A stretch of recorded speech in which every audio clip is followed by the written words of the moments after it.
America. Live. This is Point of View.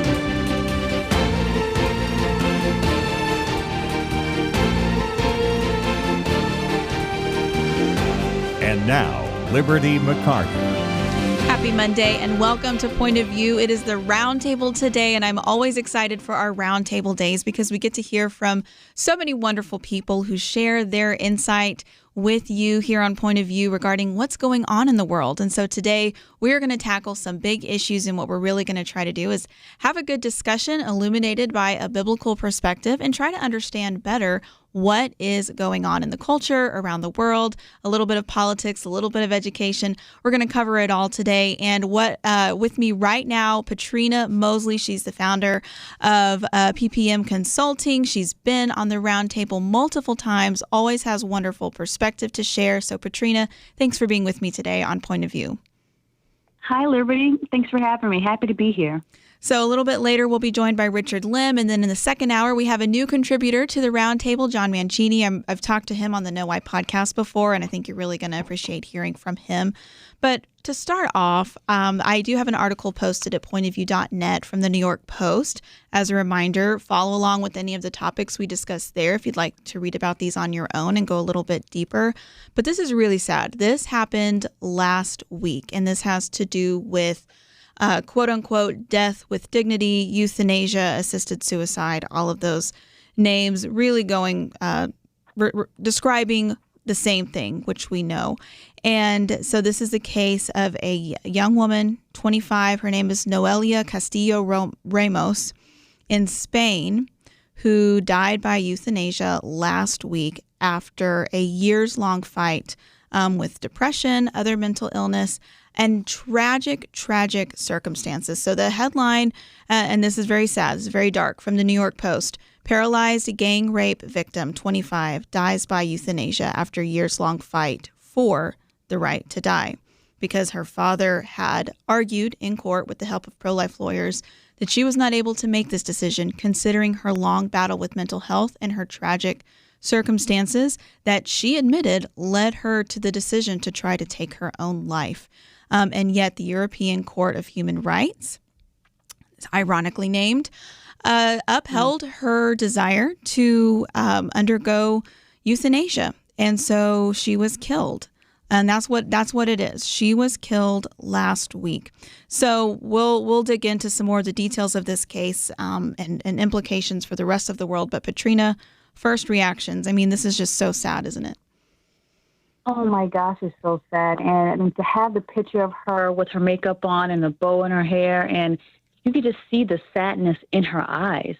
And I just don't understand how practitioners who vow to do no harm, I believe that's a universal vow for medical practitioners, that they can look at that girl in her eyes and say, your life isn't worth living. Instead, let's get you the help and care that you need, that you obviously deserve. And of course, I mean, the people saw this story. Hopefully they were reading it on social media, and they may have seen many comments that said, why are they taking her life instead of prosecuting the rapist that contributed this harm to her? Yes. And it just seems like we have such a backward society. And, lastly on this, I was wondering, does Barcelona have the death penalty? Because they can so easily take this young girl's life who obviously needs help. And I looked it up in AI, and I know we're going to get to AI later, but interesting enough, it said that Barcelona dispelled the death penalty in 1995. It values the right to life. Oh my gosh. Wow. No, it does not. AI. Yeah. Wow. Just incredible. And as you said, I mean, so regarding kind of her past, I think that, I read several articles. I tried to get a lot of different perspectives on the different outlets and how they were covering the story, and we can talk about that in a minute. But there was, evidence that she had a rough childhood. I think her parents maybe went through some addiction issues. It wasn't a super stable childhood, and so she had struggled with some mental health issues from being a teenager. And then she had this tragic attack that she said was a turning point in her life when she was raped by multiple assailants. And that led her to try to take her own life, I believe, in 2022. She jumped out of a fifth-story window and ended up paralyzed. But it just, as women, Patrina, I think, okay, where are the feminists here? She was attacked by men. She admits that is the point that made her not want to live anymore because she was dealing with so much internal pain. And then she had chronic physical pain after she had attempted suicide herself. And then a lot of these stories are sympathetically portraying her as young woman wins battle with her ultra-conservative father who tried to deny her wishes to end her own life.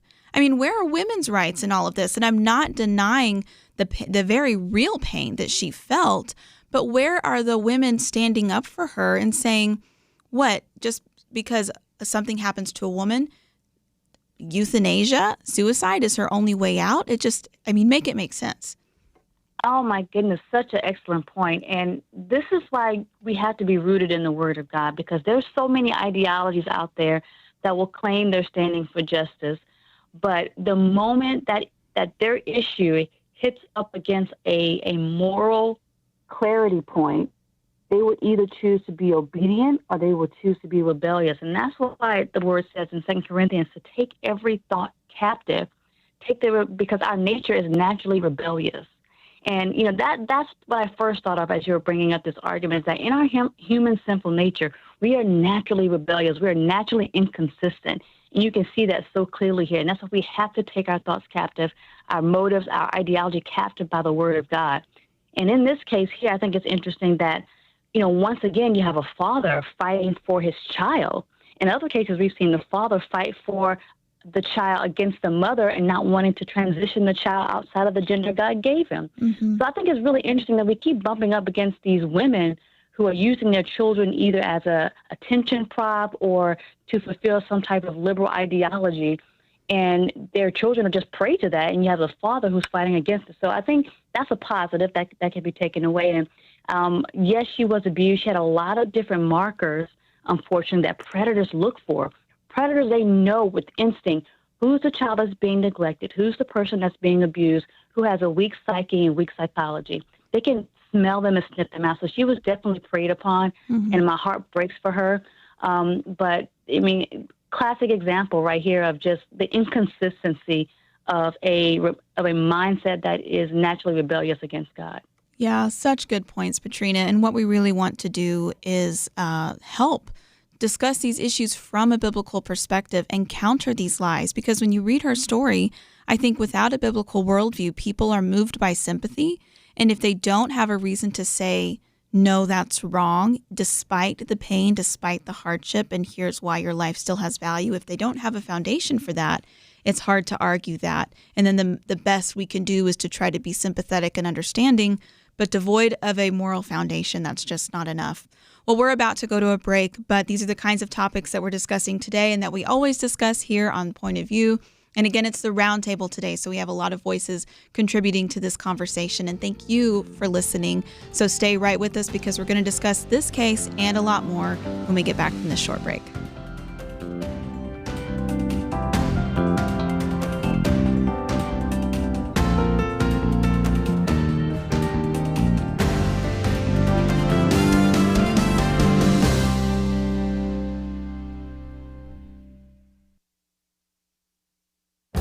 This is Viewpoints with Kirby Anderson.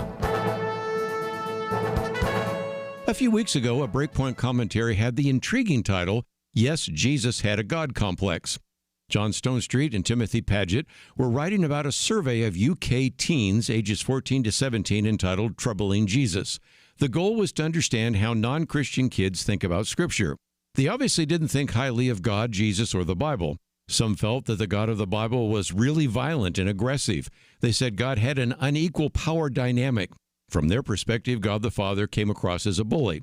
Jesus didn't come off any better. They said that God the Son was arrogant, powerful, religiously motivated, and male. Perhaps the most telling claim was that Jesus had a God complex. Patrick West wrote about this in his article, Why Gen Z is Troubled by Jesus. He explains that unfortunately, young people raised in a world without authority figures who command respect are naturally going to regard the teachings in the Bible as hostile and aggressive.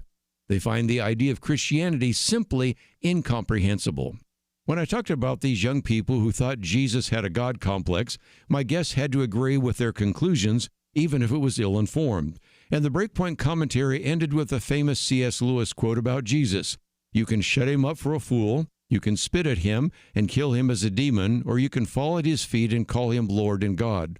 But let us not come up with any patronizing nonsense about him being a great human teacher. He has not left that open to us. He did not intend to. Yes, Jesus did think he was God because he was and is God. I'm Kirby Anderson, and that's my point of view.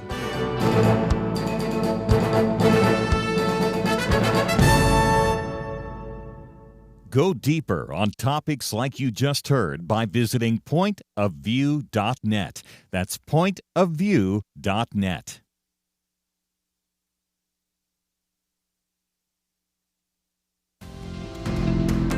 You're listening to Point of View, your listener-supported source for truth. Welcome back to Point of View. Now, some of you may be wondering about an update from Truth Team Week, which was last week. If you were listening, it was our big Truth Team fundraiser, and we had a $150,000 goal. So the good news is we heard from so many of you, and we are so thankful. We had a lot of new people joining the Truth Team, which is our group of monthly supporters who really keep Point of View going. A lot of people who had been listening for years but had never donated and decided to step up as first-time donors. So that was wonderful. We did not hit the goal yet. So the good news is there is still time for you to give. So if you did not have a chance, maybe you missed listening last week or you didn't get a chance to call in, you can actually still do that. So if you want to call in, people are still answering the phones. They can take your donation over the phone, 1-800-347-5151. Or since it's the Next Generation Roundtable, if you're like us, you're probably more comfortable donating online. I actually did that myself in the studio on a break last Friday when I was on, pulled up pointofview.net on my phone, and it took like 2 minutes to give a donation. And so you can do that at pointofview.net as well. And so we would encourage you to do that because Point of View is listener supported.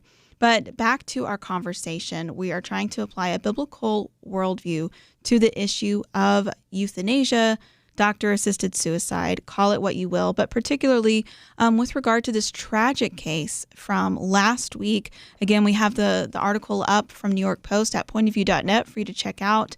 Paralyzed gang rape victim, 25, dies by euthanasia after years-long fight for the right to die. So we're talking about Noelia Castillo-Ramos. Richard Lim is on the line. Richard, welcome to Point of View.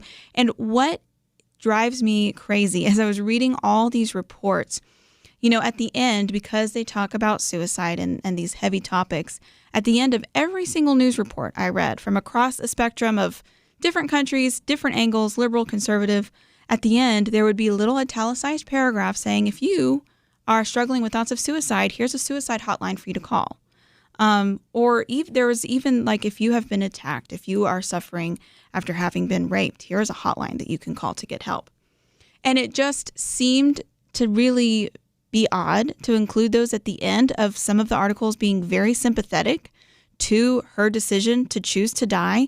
What message are readers supposed to receive from that, Richard, when on the one hand you're saying, wow, look, she was finally able to choose for herself, but then, by the way, you should call this suicide hotline. It just, to me, it doesn't make logical sense. Yeah, it's one of those things where, sadly, it speaks to the ubiquity of depression, of anxiety that is in our society. And it also speaks to the fact that a man-centered view of the world, which has been the dominant view of the world in the past how many decades, really doesn't have the answer that people are looking for. It doesn't speak to the broader questions, the broader existential questions of meaning that I think people are really looking for. It's hard to read this and just not be sad. I mean, it is such a tragic situation. And I think we all realize how sad it is because we know as Christians about the immeasurable worth of human life, even among those who are suffering.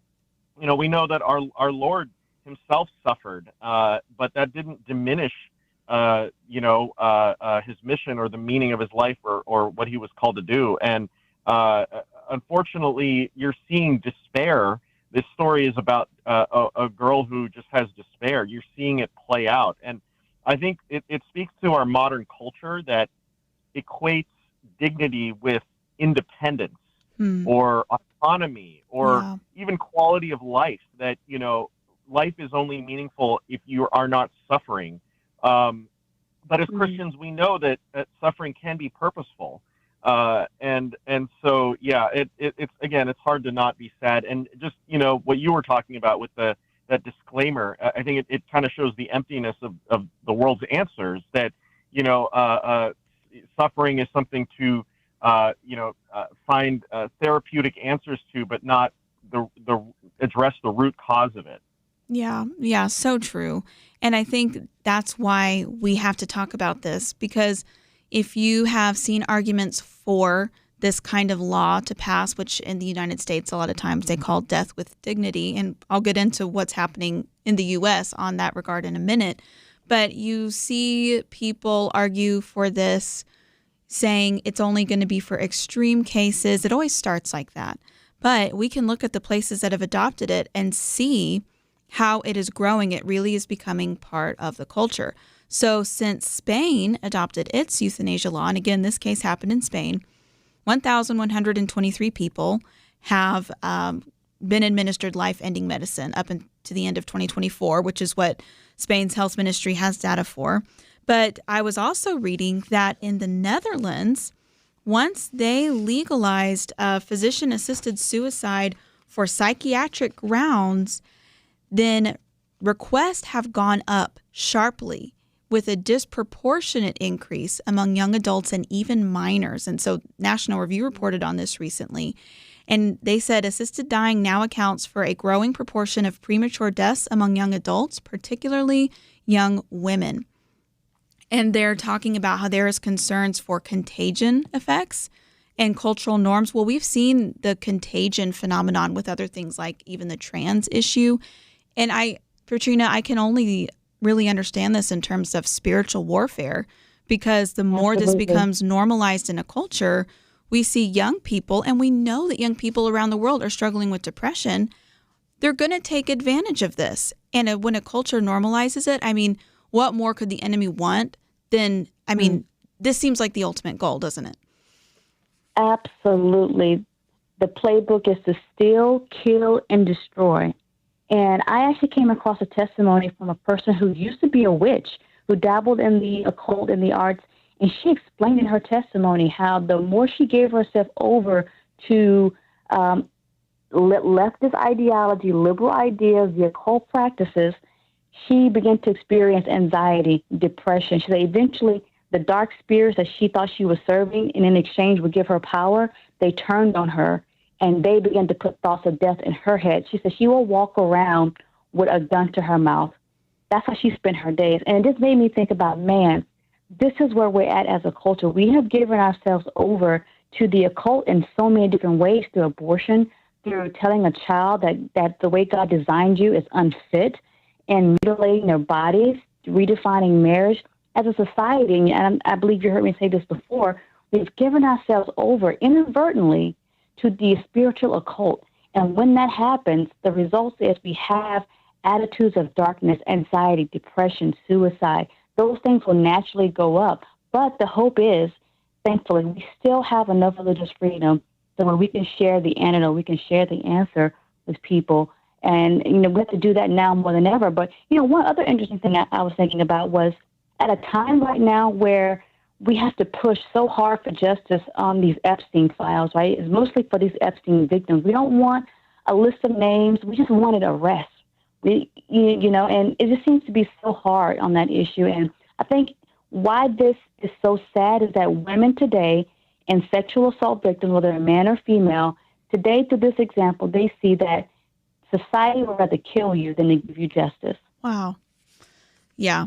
That's so true, Patrina. And so I think it's really key for us to understand that in those terms. And we just see it is a spirit of death. It's a culture of death that we are seeing take over.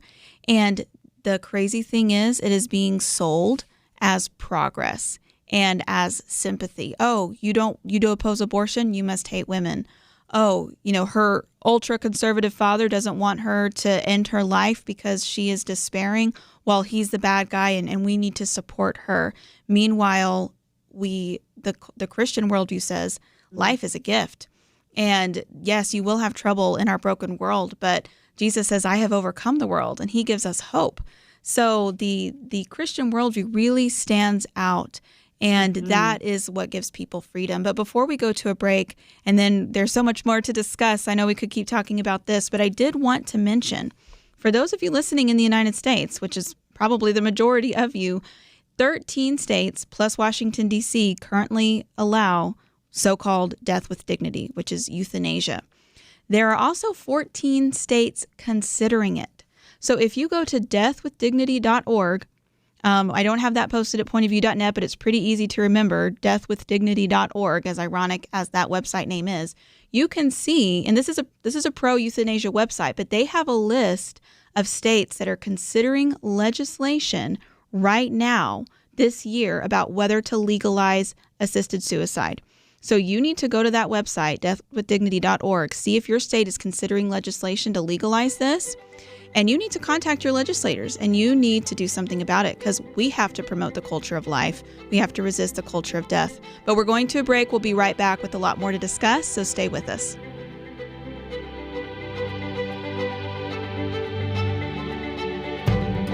I'm sure that you've noticed that social media is now filled with information generated by AI.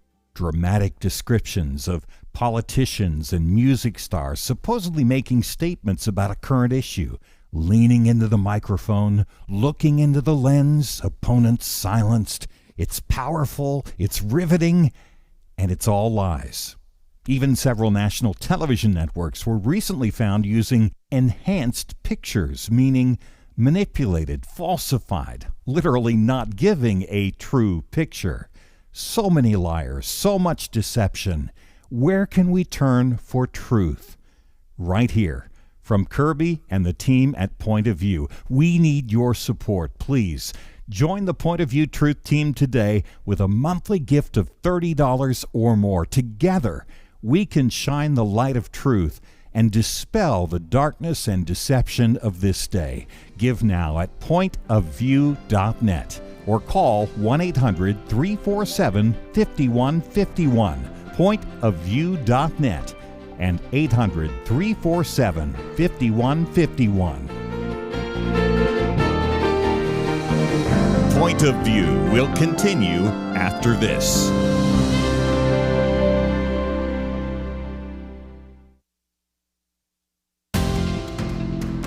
You are listening to Point of View. The opinions expressed on Point of View do not necessarily reflect the views of the management or staff of this station. And now, here again is Liberty McArtor. Well, before we move on to a really interesting article from the New York Times and kind of an issue that I think we're all wondering about, Richard, I did want to give you a moment just for any last comments on what we have been discussing, which is this case of a young woman who opted for assisted suicide in Spain last week.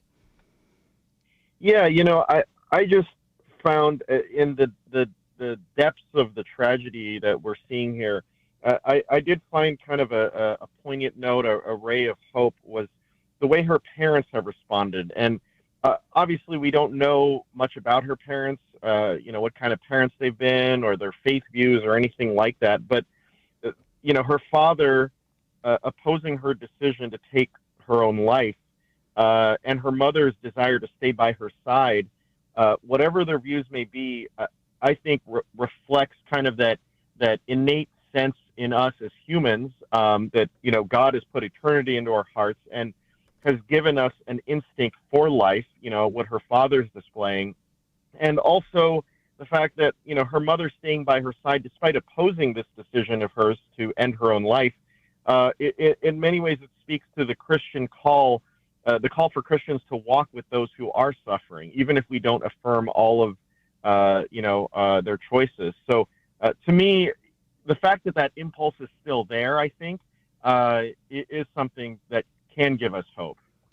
Yes, absolutely. And I had read also that her best friend was trying to be admitted to her presence at the very end to dissuade her. She was unfortunately not permitted to be with her in those last moments. But yes, we have to listen to that inclination that I think, as you said, we naturally have as image bearers to fight for life. And that's what we want to do. And I also think it's important for us to fight for our humanity in an age where it is becoming harder and harder to discern what's human and what's not. So we are switching gears a little bit here, but this is also an article posted at pointofview.net you can read. Last week, there was a big fiasco with a novel that I'll admit I probably wouldn't have picked up. It was a horror novel called Shy Girl, coming from a big publisher, okay, so the big five here. But right before this highly anticipated release in certain segments of the fiction reading fan base, it was pulled because it was flagged as being written by AI. So, Patrina, this is just one example of how hard it is for people to distinguish what was originated by a human, what wasn't. I did think it was interesting and encouraging that the reaction showed us that people really want books by humans. But then everybody's frantic because, okay, well, how can we tell? Because this was on its way. Like, it was on its way to a big release. This was not caught early in the process. This was caught right before publication. So it's kind of a confusing time, especially for people who care about human-originated content. Oh, my goodness, yes. And I could just tell you, as a writer, this story hurt my heart. I was just so embarrassed. Like, how could you do that? Now, I do think it's interesting that the company didn't catch it until it was almost off the press. So, like you were saying, this is very dangerous that, you had several reviewers, I'm sure, go through it, edit it, read it, get through several levels of approval. And in the story, it was one other story that I read from another outlet that said that it was a Reddit poster that went through the book, because this person has social media following and whatnot, and caught the AI errors. They were the ones who identified patterns of AI where there was repetition in themes, there was sentence formation that carried the formula of threes, meaning three adjectives before they ended the sentence, and some other couple of markers. So they were the ones, the average person caught it, and then Reddit, not Reddit, but the publisher's personnel who were active on social media saw this thread, and then they decided to flag the material and pull it. So, kudos to us humans who are catching this stuff on the fly in our spare time in the basement somewhere and, was able to identify this. But it is scary. I do think the company was right to pull it. I think probably their motivation has something to do with still trying to preserve the integrity of their name. I don't think the company is ready to go full-blown AI yet. You do have other sectors, though, who are trying to embrace it, like the music industry. But I think hopefully it'll be a while before you just have a publishing company that just goes out and say, we have a whole AI wing of published books and we're endorsing it. Thankfully, I don't think that's happening just yet. Yeah, I sure hope not. Richard, I know you have a book coming out. And I also am a writer, so by night I moonlight as a fiction writer, and we don't need to get into it, but I do care about reading literature and what I read, and I like to write stories. And so what's frustrating to me, though, is that there are all these AI tells, supposedly, but AI, large language models, are built based off of existing content. So as they get even more and more precise, there are some common patterns that LLMs use, but aren't they really just kind of copying what they have learned, quote unquote, from what's already out there? And it just makes it even harder because if you're a writer, you're like, I don't want to get flagged as having Chat GPT'd my whole book, right? So I think it's kind of scary for writers too. Yeah, absolutely. And, in my day job, I'm involved in a good amount of writing that gets published. Well, I shouldn't say published, but yeah, I guess more or less it gets published. It gets turned into video content and published for wide dissemination. And I'm very happy to say that the only uses of AI that we use for that is for research purposes. If we're trying to make sure all our stuff is accurate, we'll fact check it. We'll have it cull through a lot of stuff that would take a very long time to do individually. But the temptation is always there. It's this idea that, okay, well, we'll see what ChatGPT says. And I think, it's interesting because we live in a time when the trust in institutions in our society is lower than it's ever been, whether it's media or government or academia, and sadly, publishing will have to deal with this too. And right now, you have people who are rightfully skeptical about anything that they're being told. The term fake news has been around for almost a decade now, and AI just really adds another layer where people can, start questioning what they're consuming and wondering if it is from humans, if it's an original piece of work. And it's interesting because this kind of speaks to the Turing test, the famous Turing test about AI, and can humans create an AI that can be indistinguishable from humans? And it's always been set as a marker of progress and advancement. But in a sense, this Turing test really values deception over truth. Mm-hmm. Can a machine fool us? Is this a sign of progress? Mm-hmm. And I think that's scary. And I think as Christians, we care about the truth for the sake of truth. We know that God is truth, that God owns truth. And so for us, I think we can be representatives in kind of, holding the line and saying, no, truth matters. And it's important to be radically transparent about all of these tools. Yeah, I think you're so right, Richard. And it is so hard. I was hearing discussions recently in a class I was in where people were talking about, I don't even know if truth can be found, and not literally, but that's how it feels. And I think that's how it feels for a lot of people. And we just want to give up. But yes, we can find truth. So just some practical considerations for people who may be thinking about this, and you love to read. And I encourage reading all the time. I talk about it on Point of View all the time. We need to be readers again as Americans.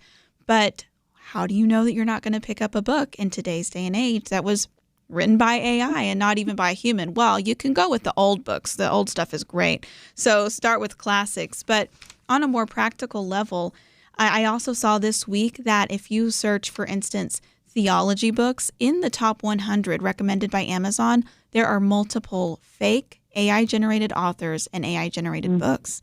And it is just so sad. And so one of the things that a lot of writers and creatives, and not even in the fiction industry, but also nonfiction, are saying is buy directly from the publisher.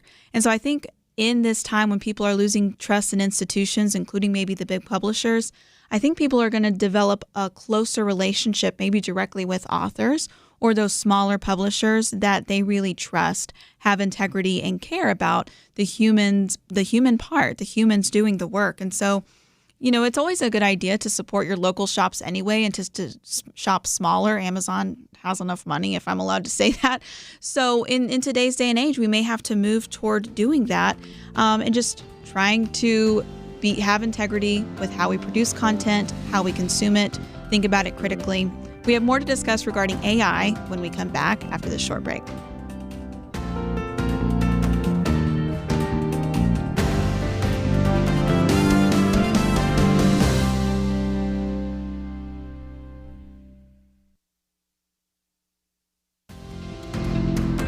You're listening to Point of View, your listener-supported source for truth. All right, back for a few minutes with Patrina and Richard in today's edition of the Roundtable. Thanks for listening. We were talking about how we can discern what is written by humans and what might be written by AI today, and how that problem is probably going to become more prevalent. And so we need to be firm in standing for truth. So on the note of AI, this is really interesting. You may have seen these headlines, but if you haven't, then you're probably going to want to look up some pictures. You can do that at pointofview.net. We have the article here because there is a pretty fascinating video. It involves First Lady Melania Trump, and last week she had an event at the White House where she introduced a humanoid robot. I'm just going to quote some of the things that she said here. The future of AI is personified, she said.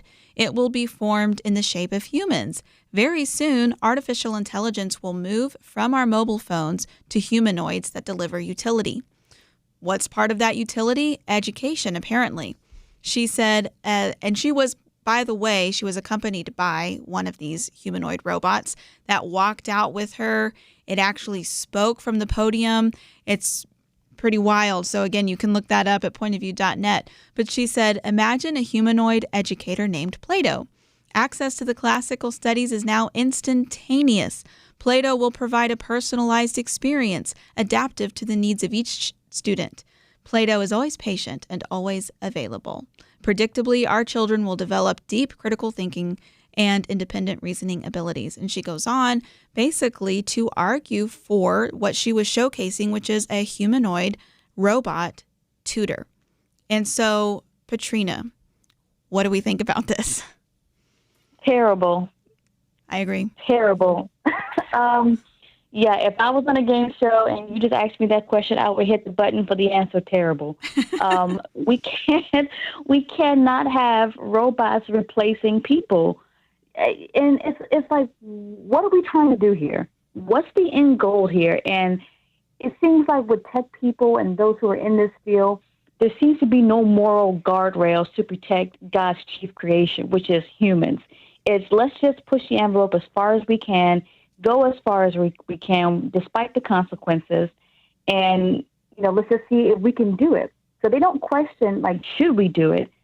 They just question, how can we do it? Let's just keep going. And I don't like that, because man was created to work. That was one of the first things God gave us. I wish that wasn't the case. I wish it was just fun in the sun. But, God gave Adam a job, and then he gave him a helper. And in God's coming ruling kingdom, we will be ruling with him, and we will be judging the nation. So we will be working. We'll be in God's kingdom doing something. So anyway, work is a part of dignity. It's a part of expressing God's beautiful wisdom personified, and how he gives us gifts and spiritual gifts and talents. And you can't take that away. And again, it just not asking the question, should we do it? Again, it comes from this natural rebellious mindset that needs to be redeemed through the power of Christ.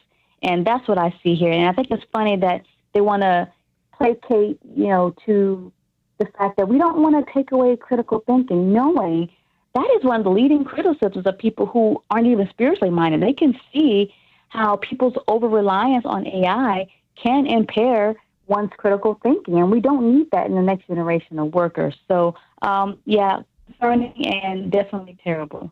Yeah, so one thing on that note, really quick, this is a study that I recently saw. It was posted on Cornell University's website, that LLMs offer, those large language models like ChatGPT or Claude, they offer convenience, but also cost. So in this study, over 4 months, LLM users consistently underperformed at neuro-linguistic and behavioral levels. So, and this was particularly for people who were using it to write essays. So that's kind of going back to the last topic we discussed. People who are using it to outsource their own writing and thinking, they're actually suffering cognitively.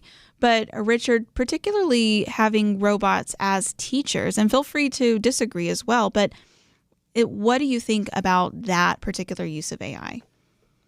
Well, I think one has to kind of look at the broader situation, which is the fact that, the powers of the world, the United States, China, and a number of other global powers are essentially in a rising arms race in terms of AI and wanting to be the leader in AI. And we know the Trump administration has been pushing to make sure that states don't enact laws that prevent that from being the case. So that's kind of the geopolitical situation. I think that, as you said, there were definitely studies showing that AI could, to put it simply, make people dumber. And I think sometimes when we use AI, we kind of feel the effects of that. If you know that you can rely on AI to do certain things, you're not going to think as deeply as you would otherwise. The fact of the matter is AI is here to stay, just like any technology. I use AI to help me research. And to be honest with you, I wouldn't want to be without it in terms of research. But as we all know, technologies can be a double-edged sword. I try to not use it to write.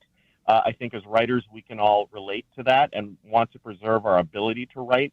I think with all of that said, it's something that it's an opportunity for us as Christians to really make clear boundaries, clear ethical boundaries, clear boundaries about what AI is and what it isn't, what technology is and what it isn't. It's a tool, just like any other technology. It's a tool, and it's up to us to explain and be in the debate about what that tool is useful for.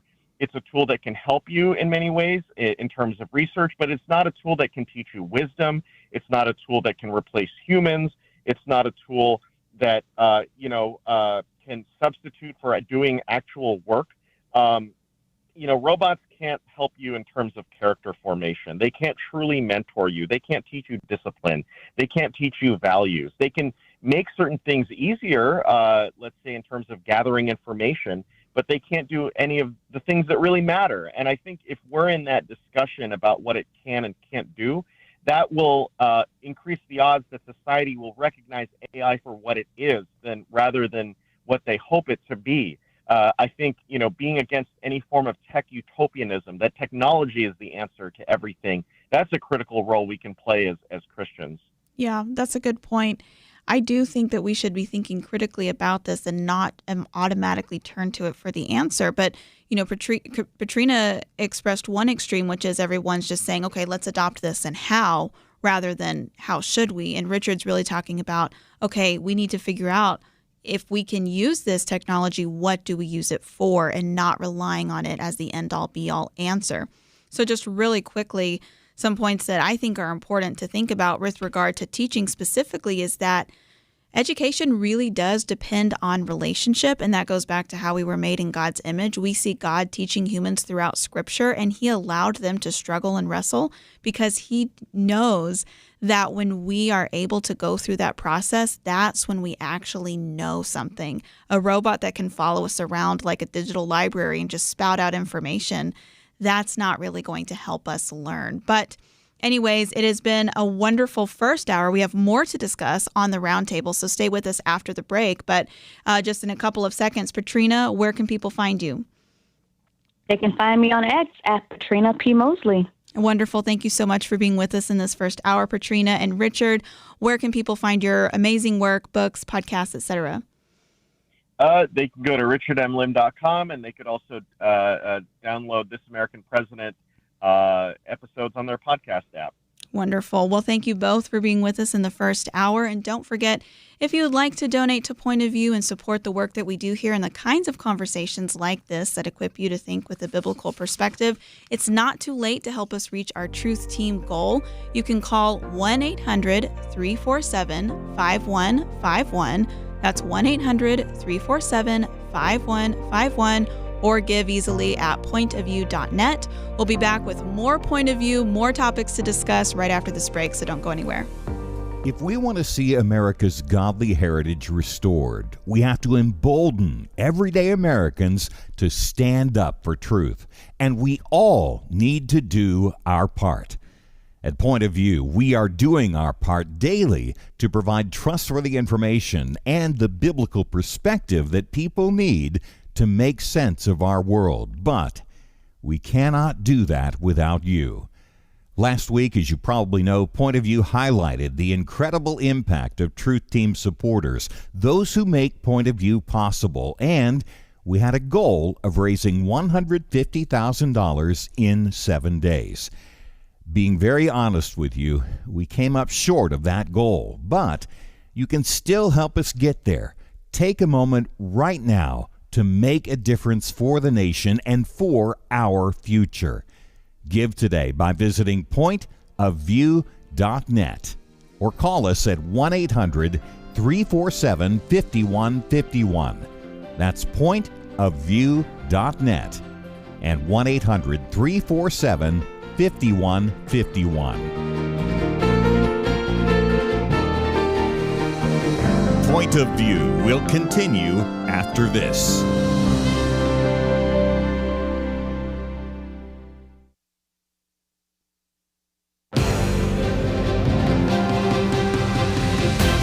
Across America, live This is Point of View.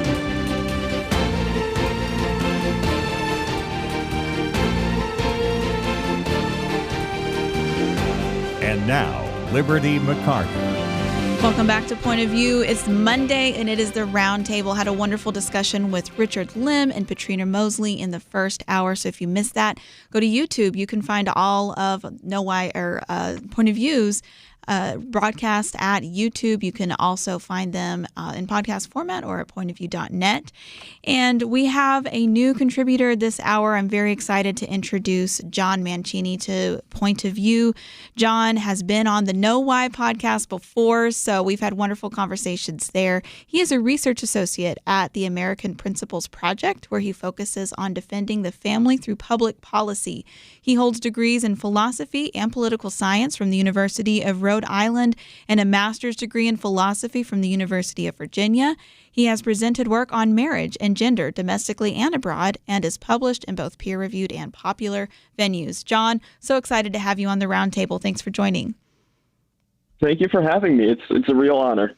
So in this hour, we have a lot to discuss. We'll talk about some news with regard to chemical abortion, and then we're going to talk about America's demoralized men. And John, I'm really eager to get your take on that because I know this is an area that you study and write about. We'll also talk about marriage later in the hour, and that's something that John and I have discussed on the Know Why podcast in the past. And again, regarding anything that we discussed in the first hour or anything that we discuss right now, you can go to pointofview.net if you're listening and you can read the articles for yourselves. But let me just point you to one of those articles, which is published in World Magazine by Caitlin Walls. She's a visiting fellow at the Ethics and Public Policy Center. And she has written an article called The Mail Order Abortion Regime. New data reveals that the Biden abortion policy hurts women. So why is Trump promoting it, she asks. So just for some context, and we have discussed this on Point of View, so you may be familiar with this, but if you're tuning in for the first time, then let's talk about it. We know that the Biden administration during COVID released some of the restrictions on the abortion pill, also known as mifepristone or the chemical abortion. You used to have to go to a doctor and get evaluated in person before you received these pills, which are supposed to be taken during the first 10 weeks of pregnancy to end the unborn life. Now, because of COVID, supposedly, the FDA lifted those restrictions, allowing those pills to be prescribed over telemedicine.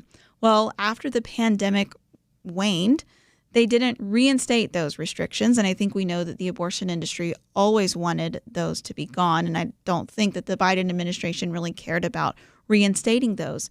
So now, in a post-Roe world where several states in the United States have completely made abortion illegal, abortion rates are even higher than they have been, and a lot of that is happening because of abortion pills, which have fewer restrictions on them than ever before. They are being sent through the mail, as we've talked about.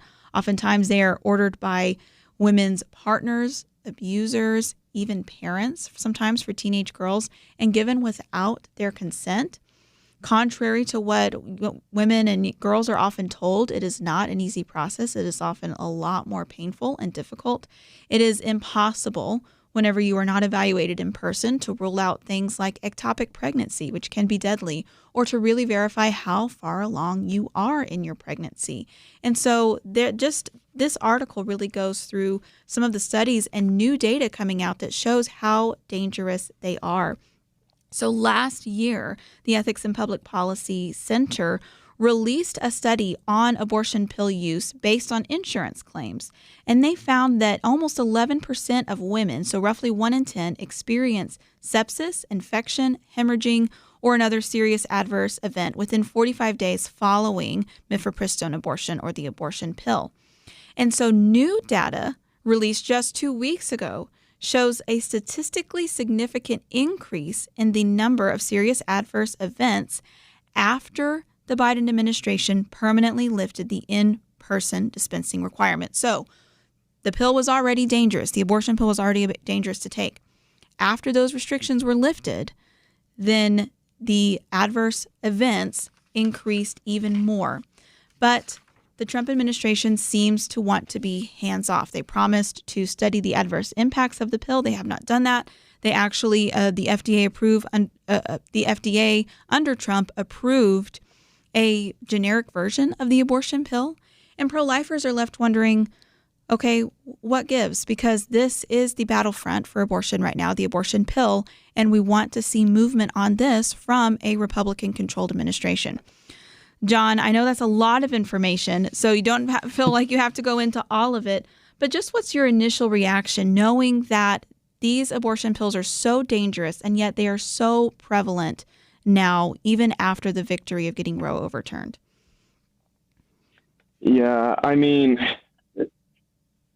it's of course incredibly sad just to see an increase in abortion.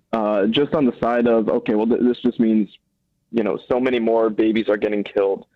But then to see that it also has, and we've already known that abortions had terrible effects for women, just everything from, I mean, really, I just can't even imagine just on the hormone side of things, when like aborting your child and then, just dealing with the aftermath of all of those on just the hormone side it's absolutely horrific. But then with the pill, it's compounded even more because this is something that shocked me. However long I was first looking into this, is that you still, well, not me, but the women will still give labor to their child after taking the pill. Yep. The difference is that the child's dead, and they don't know this because Planned Parenthood isn't telling them this.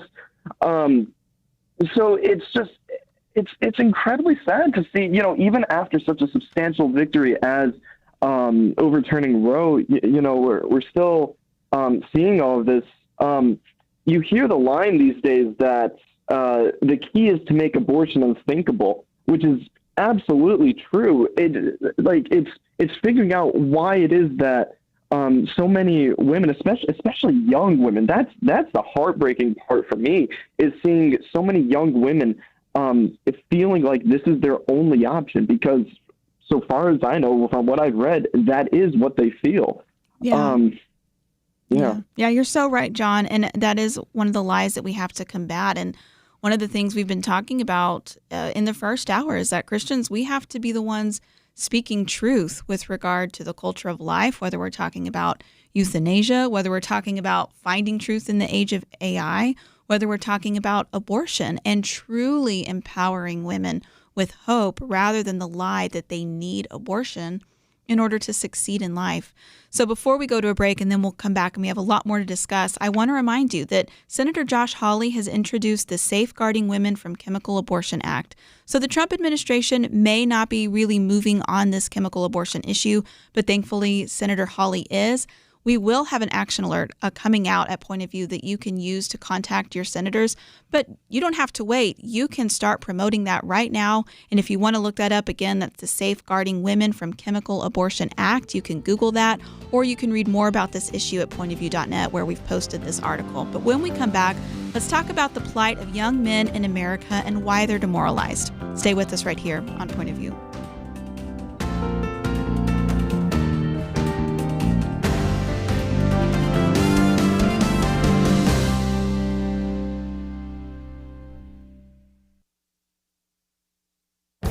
This is Viewpoints with Kirby Anderson.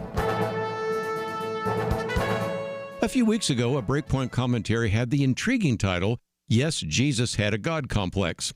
John Stonestreet and Timothy Paget were writing about a survey of UK teens ages 14 to 17 entitled Troubling Jesus. The goal was to understand how non-Christian kids think about Scripture. They obviously didn't think highly of God, Jesus, or the Bible. Some felt that the God of the Bible was really violent and aggressive. They said God had an unequal power dynamic. From their perspective, God the Father came across as a bully. Jesus didn't come off any better. They said that God the Son was arrogant, powerful, religiously motivated, and male. Perhaps the most telling claim was that Jesus had a God complex. Patrick West wrote about this in his article, Why Gen Z is Troubled by Jesus. He explains that unfortunately, young people raised in a world without authority figures who command respect are naturally going to regard the teachings in the Bible as hostile and aggressive. They find the idea of Christianity simply incomprehensible. When I talked about these young people who thought Jesus had a God complex, my guests had to agree with their conclusions, even if it was ill-informed. And the Breakpoint commentary ended with a famous C.S. Lewis quote about Jesus. You can shut him up for a fool, you can spit at him and kill him as a demon, or you can fall at his feet and call him Lord and God. But let us not come up with any patronizing nonsense about him being a great human teacher. He has not left that open to us. He did not intend to. Yes, Jesus did think he was God because he was and is God. I'm Kirby Anderson, and that's my point of view.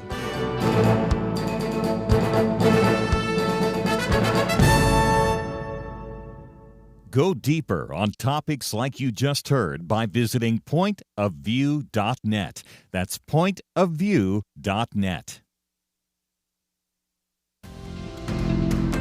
You're listening to Point of View, your listener-supported source for truth. So before we talk about a really interesting and I think important study out from the Institute for Family Studies, just a couple more notes on this issue that we were talking about. You can find the article from World Magazine at pointofview.net about chemical abortion.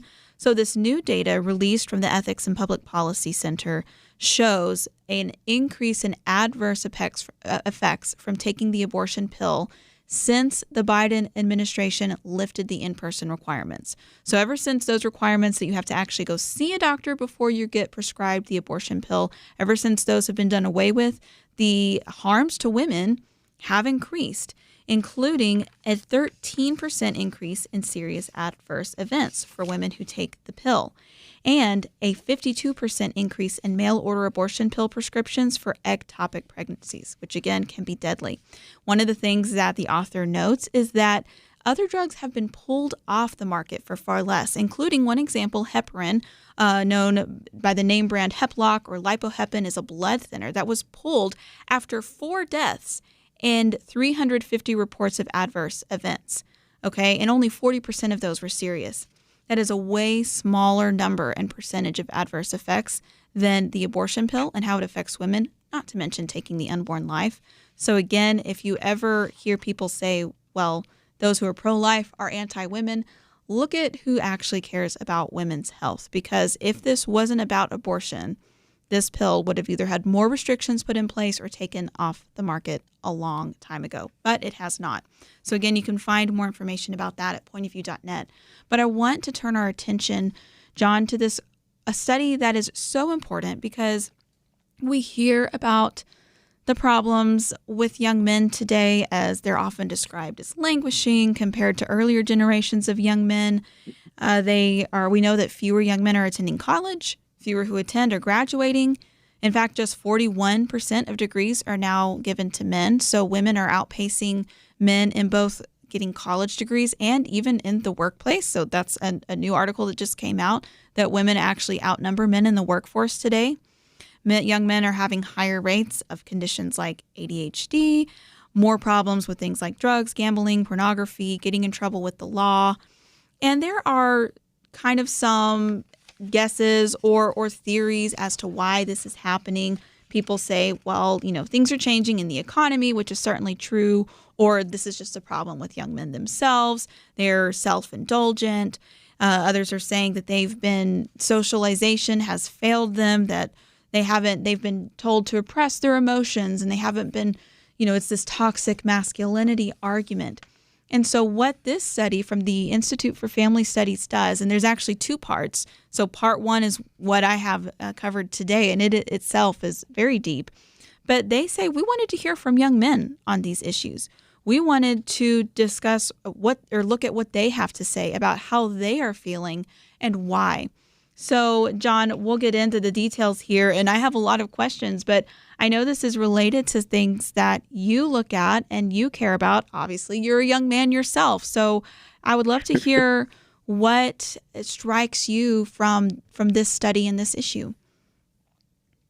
Sure, and I'm super flattered to that you would like my opinion on this.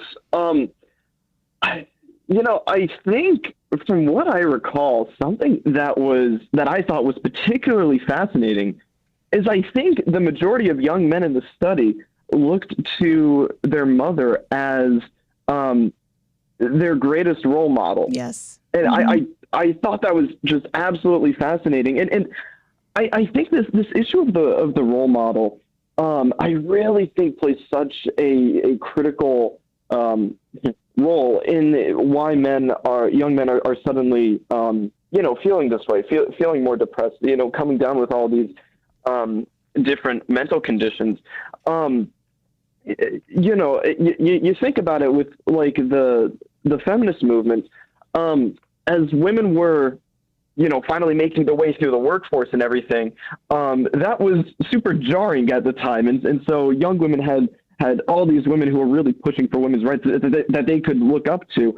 Today, if all of a sudden, if there's like this really great guy, who's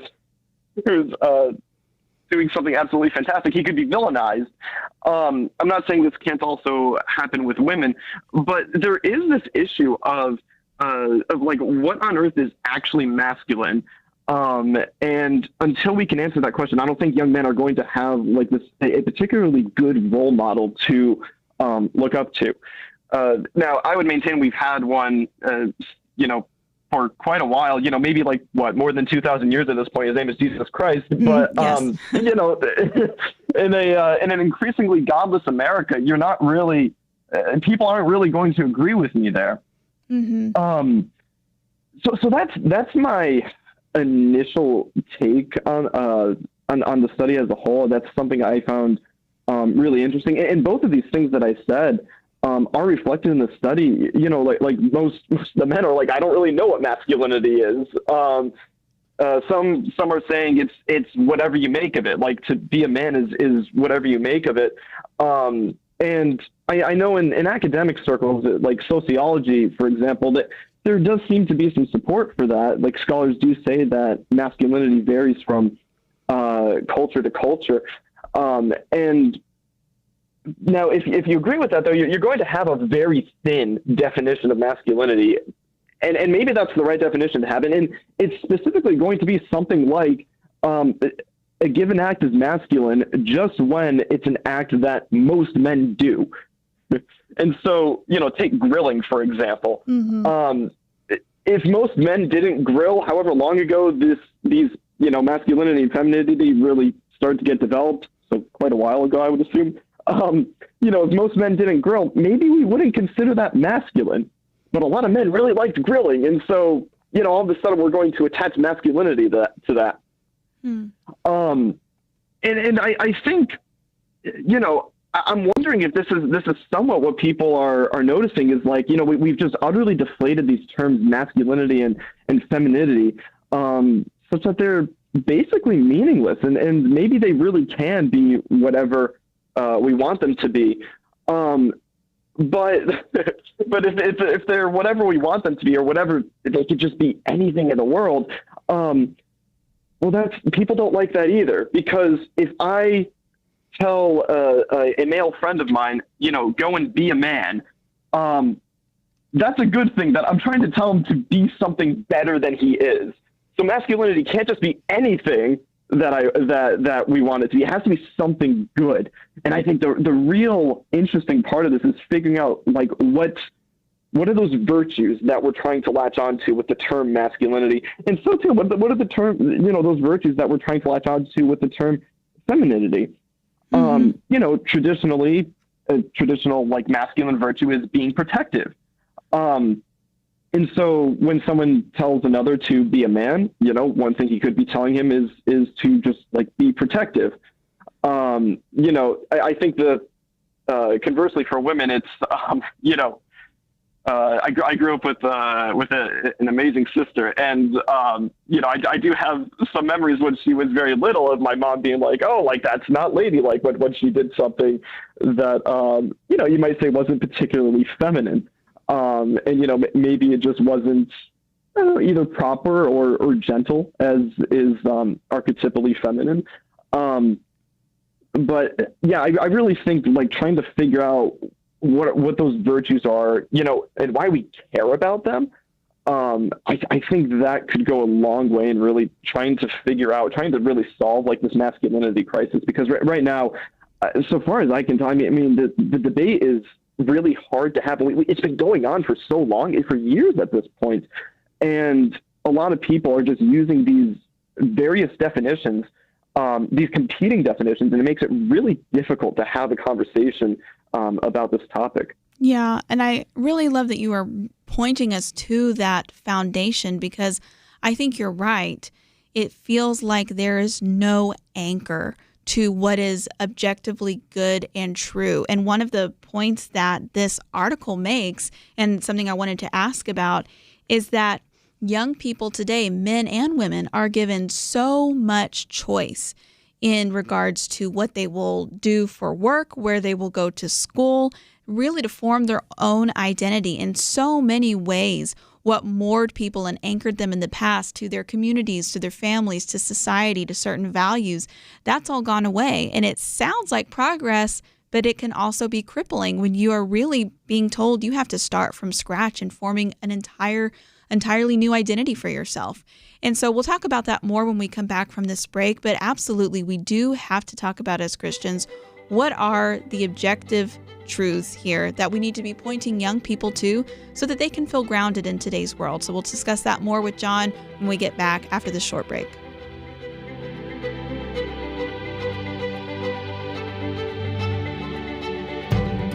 I'm sure that you've noticed that social media is now filled with information generated by AI. Dramatic descriptions of politicians and music stars supposedly making statements about a current issue, leaning into the microphone, looking into the lens, opponents silenced. It's powerful, it's riveting, and it's all lies. Even several national television networks were recently found using enhanced pictures, meaning manipulated, falsified, literally not giving a true picture. So many liars, so much deception. Where can we turn for truth? Right here. From Kirby and the team at Point of View, we need your support. Please join the Point of View Truth Team today with a monthly gift of $30 or more. Together, we can shine the light of truth and dispel the darkness and deception of this day. Give now at pointofview.net or call 1-800-347-5151, pointofview.net, and 800-347-5151. Point of View will continue after this.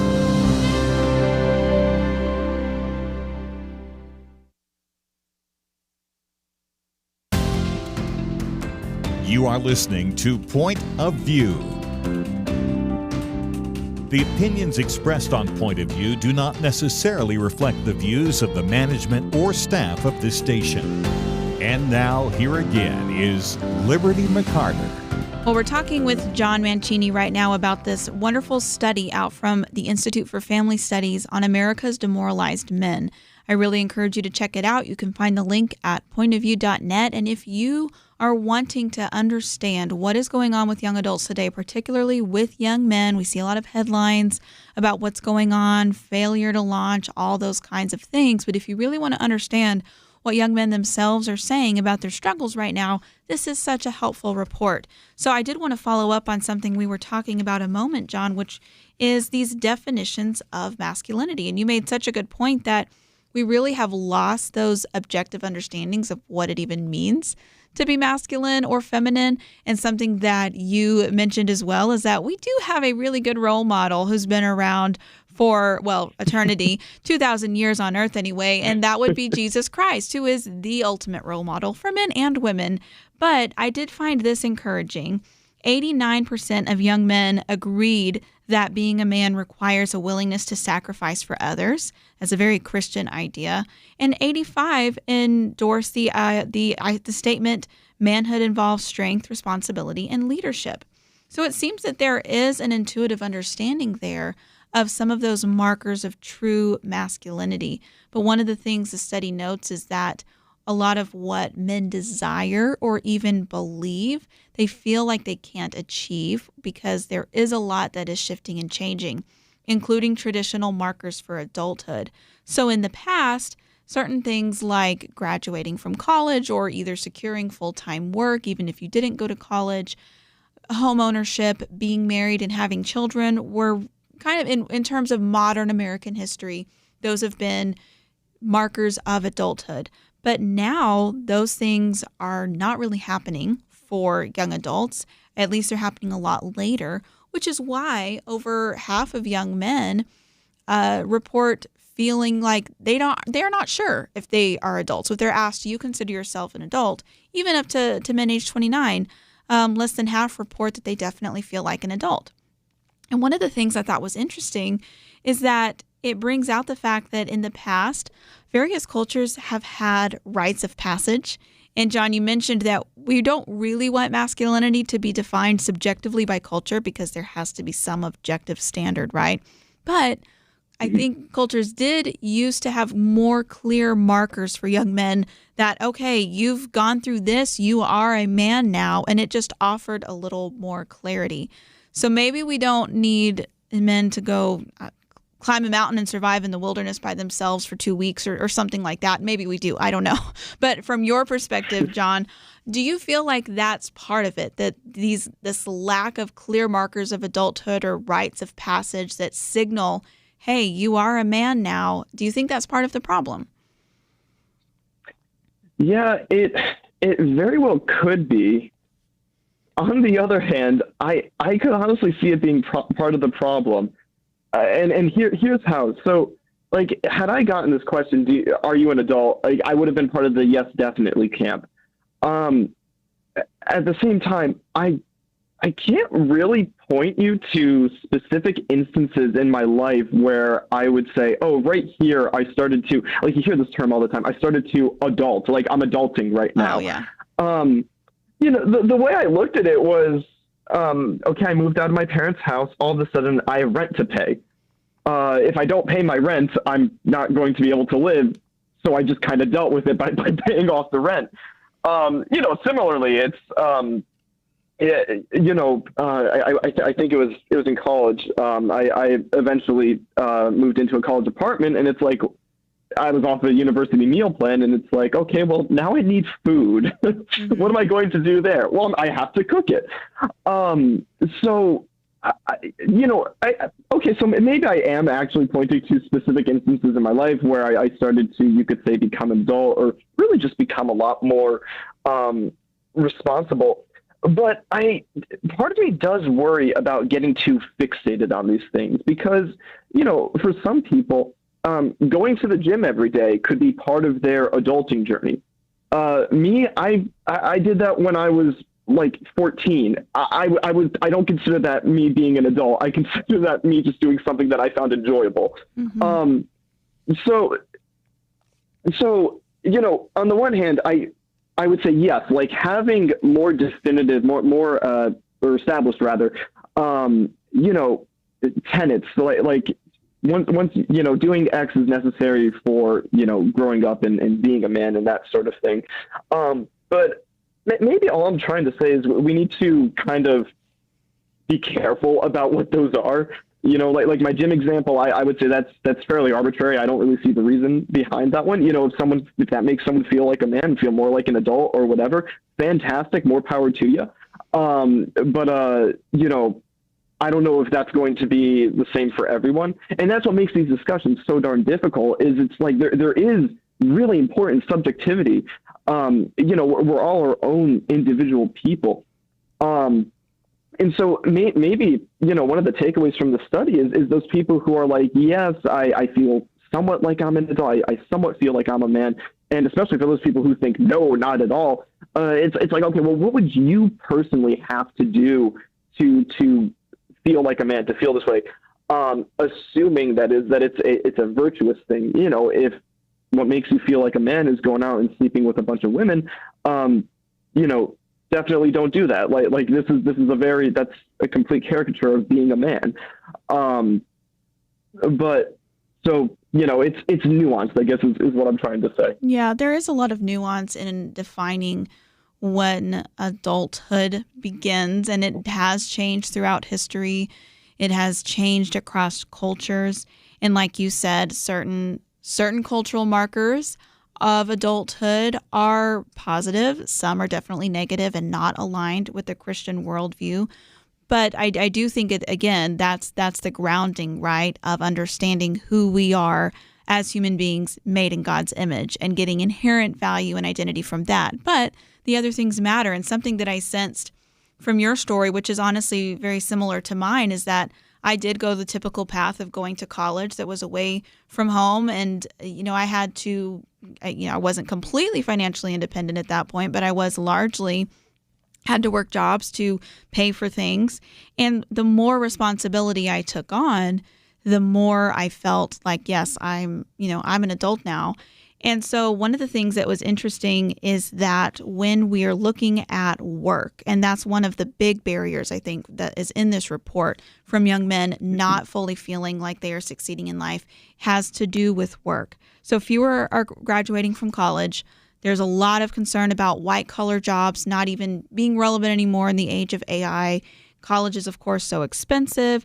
And so a lot of people are talking about trade school. So this was really interesting to me, that when you are talking about young men who have not completed a bachelor's degree but are employed full-time, they are employed and receive payment very similar to the rates of college graduates.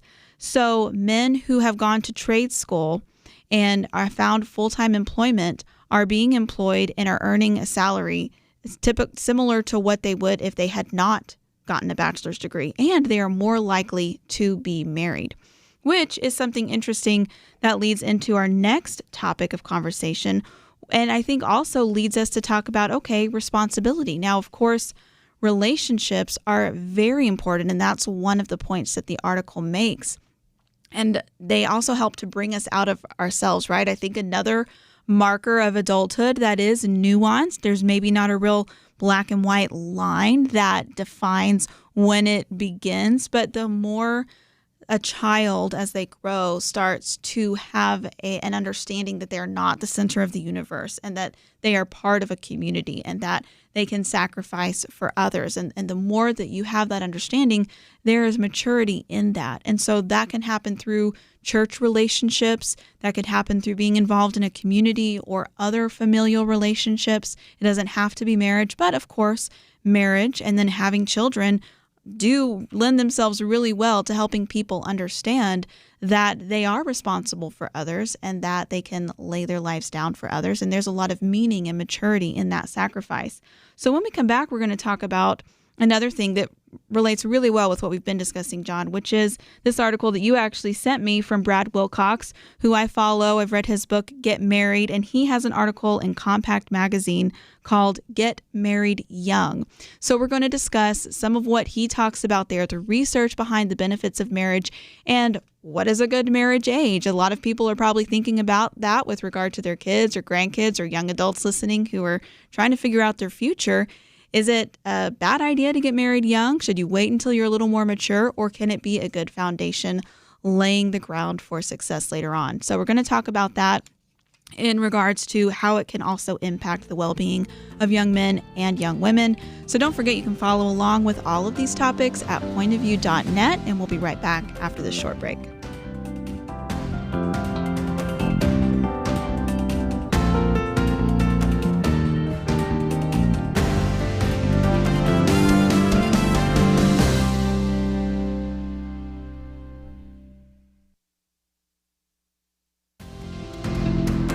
You're listening to Point of View, your listener-supported source for truth. All right, back for a few more minutes on Point of View today. It's been a wonderful roundtable. And John, thank you for sending me this article. It is in Compact Magazine by Brad Wilcox, who, of course, is with the Family Institute for Family Studies and has written the wonderful book, Get Married. And it opens with an anecdote of Lillian, who is a student at the University of Virginia and UVA.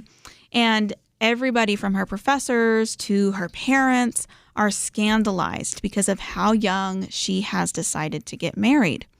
And the age is 22, which I laughed when I read that. And some people might think, oh gosh, that's young. I was married at 22. I didn't think it was a big deal. A lot of people I know got married that age, after graduating from college. a lot of people in my family. I am from Texas, in a rural area, though, so I don't know if that plays into it at all.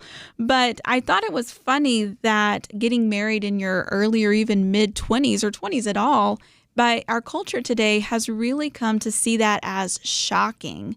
And Wilcox here is arguing that it is actually a good thing. There are a lot of benefits.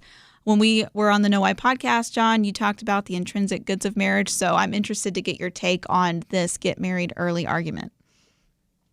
Oh, sure. Oh, my gosh. Oh, where to begin? Yeah. It's funny you say that. I have a cousin who just got married last year, and now she's 22. She was 21, and her husband, I believe her husband was 22. Liberty, similarly to you, we were all just like super supportive of this whole thing. So many of the people I work with, they're getting engaged. They're somewhere anywhere between like early to mid 20s. It is fantastic. Well, of course, at the American Principles Project, we love it because we're so pro-family, but, I think it's absolutely fantastic. I thought I was appalled by the anecdotes that Dr. Wilcox told, especially coming from UVA. Just quick bit of background, because I was pursuing a PhD at the University of Virginia, but ended up leaving with my master's. Now, because I was doing a PhD program, I had teaching obligations as part of the program. So, and I was teaching or helping teach like social and political philosophy courses.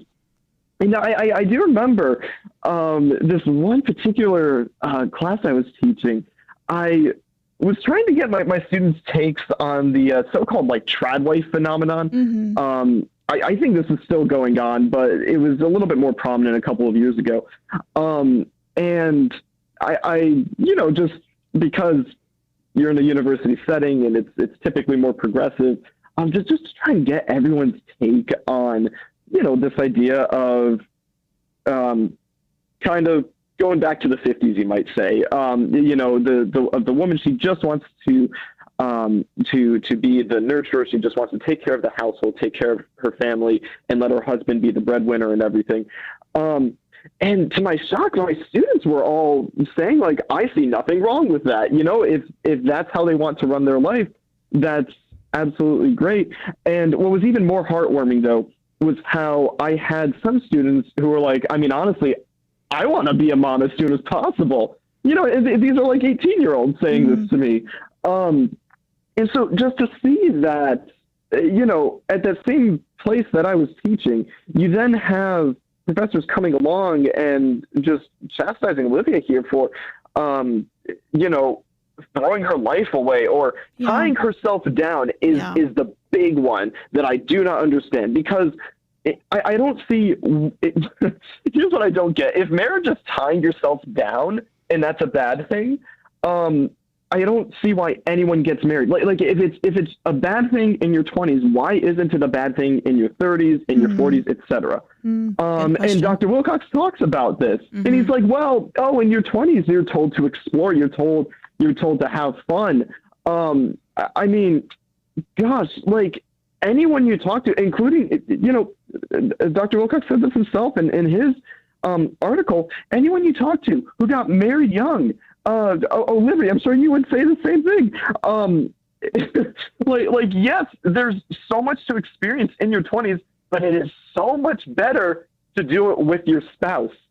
And it's so demoralizing that our culture or whatever has completely lost that. And it's like, I don't know. It baffles me, and it's so sad. And so, I mean, that was really like my initial reaction to it. I love how he ends the paper by going, so given everything I've said here, given everything I just said too, don't wait, just go out and get married. It's only going to improve your life, assuming you marry the right person. Yes. Yeah. One of the things that he talks about is that women who are married and have children are statistically happier.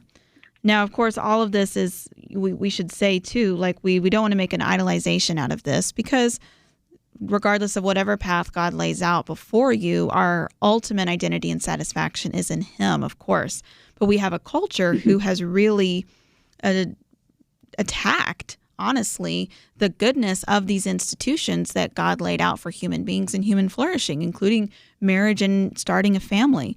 And we were just talking about the demoralization of men and how important it is to have responsibility and that sense of your life meaning and having a sense of purpose. And so when you are in a serious relationship and you enter marriage, then you have that purpose.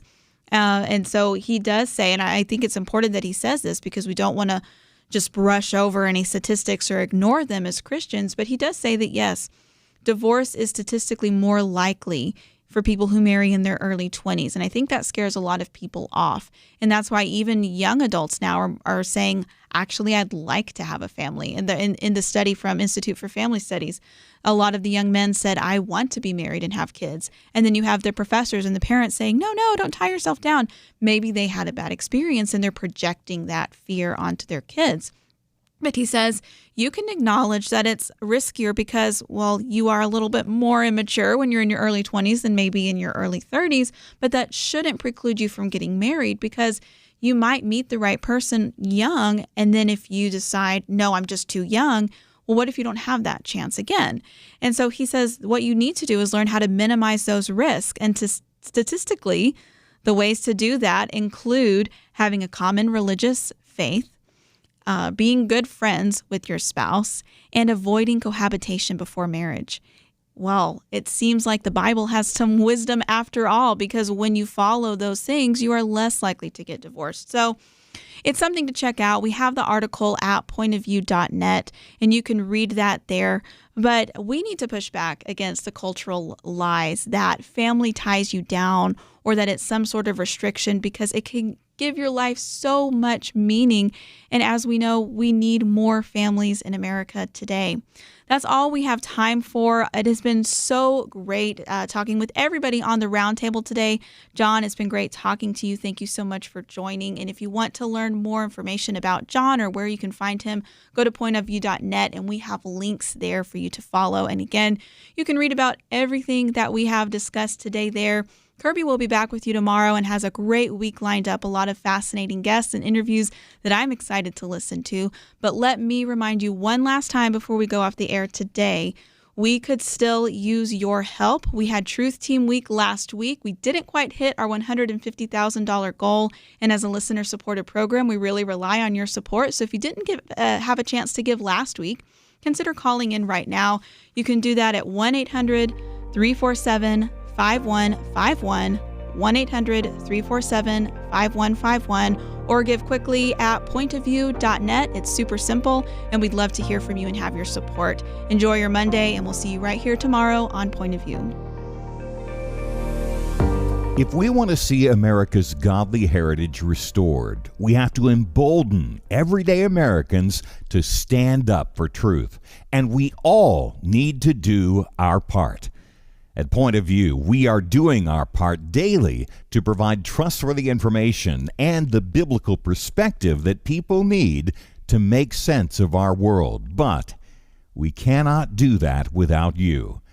Last week, as you probably know, Point of View highlighted the incredible impact of Truth Team supporters, those who make Point of View possible, and we had a goal of raising $150,000 in 7 days. Being very honest with you, we came up short of that goal, but you can still help us get there. Take a moment right now to make a difference for the nation and for our future. Give today by visiting pointofview.net or call us at 1-800-347-5151. That's pointofview.net and 1-800-347-5151.